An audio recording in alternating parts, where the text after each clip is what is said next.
In this next tutorial, we're going to be using the Digital Complexion Finish Powder, and we're going to be looking at the correct ways that you should be using it and the potential problems that you can face if you use it incorrectly.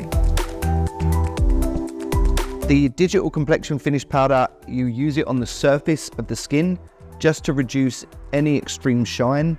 It can also help to just smooth the complexion of the skin a little bit. So what we're going to show you in this tutorial is the correct way, where we're using a very light, fluffy brush, and with just, as you can see, there's not much powder on the brush itself at all.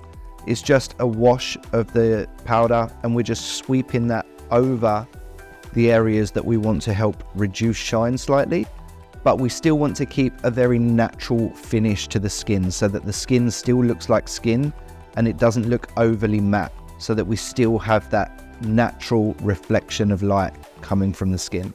So on the other side, I'm going to show you the potential problems if you use the Digital Complexion Finish Powder as a baking powder or a fixing powder. So I'm going to be using a powder puff on this side, and we're going to set the makeup in the traditional sense of pressing and rolling the powder.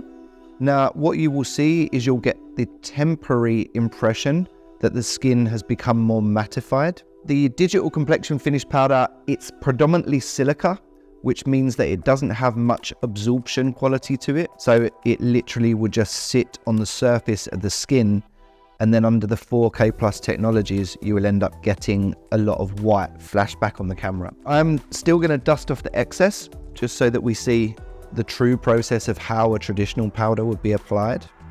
Also, being purely silica, it can dehydrate the makeup a lot as well. So you start to see that on the skin, there's going to be a lot more texture. One of the ways to really see the effects of using the Digital Complexion Finish Powder in this way is to actually use flash photography, and you will see the effects of the result of this. Thanks for watching our video. Please don't forget to like, share and subscribe.